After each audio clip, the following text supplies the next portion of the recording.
Hey everyone, welcome back to Crypto Cash. Thank you so much again for joining me here. Hope you're having a fantastic day. Let's take a look here at Solana, see what's going on. This is a really awesome situation, actually. I'm happy, of course, because we have a Solana trade open. We took partial profit on our first target. Probably going to see our second target get hit, but before we get into that, I want to discuss just really quick, obviously, some really good patterns here that we're seeing. First of all, we're retesting this local high here, and the likelihood of the price action bouncing off this level is pretty high. Two reasons for that. First of all, we got really good price structure here with a bullish backtest of this descending trend line for Solana. And then secondary to that, Bitcoin is looking pretty strong here, looking to break through its macro resistance range to retest that 107 to 110K range. Okay, so things are looking pretty solid here. Congrats to our community members in profit on our Bitcoin long at roughly about 103.7, 103.8. And of course, congrats also to those who took some profits on our Chainlink trade as well. We had to make some adjustments on our profit targets because the market kind of hit the old reset button yesterday, as you probably saw, and you kind of got to calibrate and adjust. So thankfully, none of them invalidated. They're still in good shape. So congrats to our committee for surviving that little crazy nonsense there from Bitcoin to retest its 102K range. Anyways, we're not here for Bitcoin, but you need to know that Bitcoin is calling the shots right now, and with Bitcoin being mostly back on track here, showing really good strength, Solana is going to follow suit and probably push towards that 270, 280 range. Okay, so let's take a look at the back-end liquidation data and verify a few key factors here and just kind of see where things are at now, because I know yesterday we had some liquidation ranges above the price, and there's been a lot of sweeps here too. So if we look at the last 7 days on the left-hand side here, we can see somewhere in the range of, because it's a little easier to see if we kind of do this, there is what, 270 upwards of 280. Yeah, so 270, 280 is kind of that next area of consideration for the price action to continue higher. Keep in mind, we do have some late longs here with higher leverage at 258 to 260. May still see a candle wick down, but it seems pretty distinct to me that we're going to go up versus down, or at the very least, we're going to hold in this range and go higher overall based on the simple fact that we're maintaining there's a lot of confluence in this range. And I'll explain more about that here shortly. The key takeaway here is that we got a heavy pocket at 273 and then 240. So those are two easy numbers to remember. If we pull back to 240, maybe consider a long in that area or adding to your spot bag. Or the inverse, of course, is how you secure profits correctly. Put your take profit target just below 273 at maybe 272. Right? A lot of times those liquidation levels will get filled, but the price will pull right back. If you're first in line, you'll get out, you'll make some profit, and that's the end of the story. Okay, that's how. By the way, just friendly reminder, that's how trading is supposed to work. You're supposed to trade not just with confirmation, but you're also supposed to take profits. I know it's a weird concept for a lot of people, but you really, really have to do that. Okay, that's the only way to be a profitable trader, is to secure profits. What do you know? All right, a little sarcasm there, of course, just kind of joking around. No disrespect to you if you're like a diamond hand holder, because there's different trading strategies, right? If you hold on for a long time, that's your thing. You're probably not going to be watching this because for the most part, majority of my analysis are good for 24, 48 hours, and generally speaking, the concept is to hold for a short period of time, but not forever, right? And once again, that's just my swing trading strategy. It doesn't mean it's right or wrong. Take a look here. Liquidation delta is still bearish. So overall, I think we're likely to see some of those bears get swept here soon with some short squeezes. We take a look at liquidation delta. Again, this is where that confluence comes from.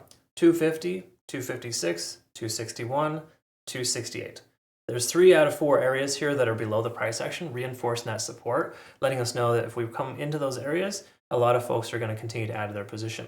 The great thing about open interest is it tells us a lot about where people are heavy, okay? So this being basically, of all these gray bars here that you can see, 5 out of 6 of them, or 4 out of 5, no matter how you look at it, we're still above that average, right? So it gives us control below the price action, letting us know that we're in decent shape. And again, you can kind of see that reflected here. This is the point of control at 255 in this local range, since we've been 232 or higher, okay? It's a very good sign, though, to be above that point of control. Concurrent with that, too, we're also above both moving averages. Okay, so let's circle back around to that here in a minute. Take a look at the daily, just kind of recognize a few important factors. First of all, we got a halfway filled fair value gap below the price. There's still possibilities we will see that low $200 range. I think it's very unlikely. It would require Bitcoin to pull back pretty hard, but at this point here, we have a lot of confirming factors. We're over all moving averages, hanging out there in the low $200 range. We've also got the RSI hanging out closer to 70, which is always a good thing. Same thing with stochastic swinging up here for the second time. That carries more weight than the first. The reason why is because the very first attempt to break through this resistance level, which was basically price discovery, I wouldn't say it failed, but retraced, a lot of profits been secured. Now we're starting to see this average true range here, or points of control in that 255, 260 range. That's basically where people feel like this coin is a good value, right? And in such, with that being said, the price action is above that lower value that people feel is a good value. So if the price comes back down to 255, they're going to want to keep buying. That's the good thing about this, okay? So generally speaking, more favorable here. And we take a look here at the 4-hour time frame. We can see that we're above all moving averages. That's super, super clutch. We like to see that. We bullishly backtested this descending trend line right here, and the price hasn't looked back since. Okay, so again, that supported about 243, held very strong. We're over 50 on the RSI. Money flow index is super high.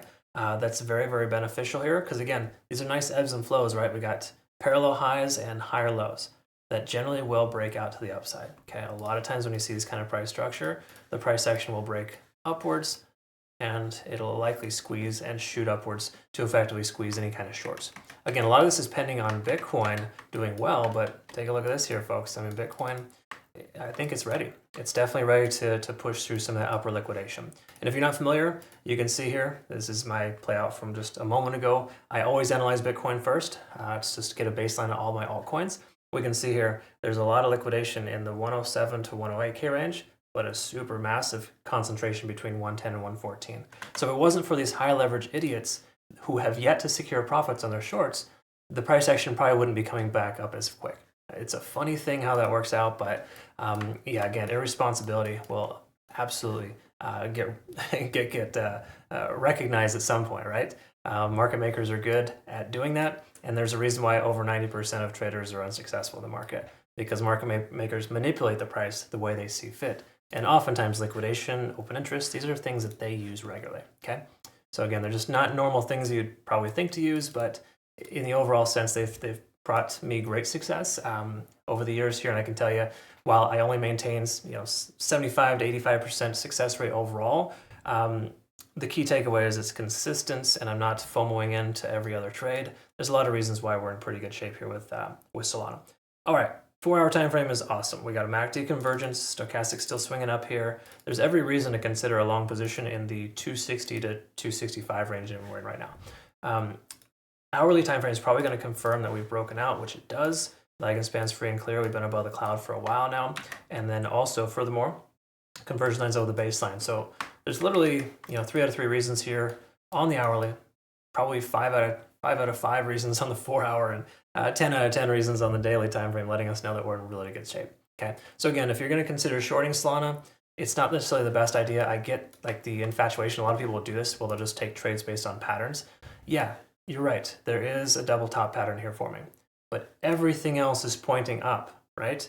So I really got to figure out a good analogy for this, but I can tell you what, it's a terrible idea to try to short into a bullish uptrend when all you have is one pattern. You're basically reaching, if you're considering a short here, based on the simple fact that everything else is confirming upwards, all right? So please recognize that there's, if you take a short position right now, it's a bad idea. And if you're successful, you should know that you just got lucky, okay? Again, I'm not throwing any shade at anybody trying to short this coin, or those who are trying to take longs too. Honestly, it's just the whole point of me doing this is to help you understand best practice. And what helps me sleep at night is to know that even if I have a trade that's in the red and it's not looking so great, I have everything built out. I have a goal in place. I know what I'm going to do with the trade. It's all set up originally, and I don't falter from that, okay? So again, it's easier said than done, but make sure that you don't take just a dumb trade based on emotion, or trying to thinking that you're like super special by finding this hidden bearish divergence or something. There's nothing here telling us the price is going to go lower, right?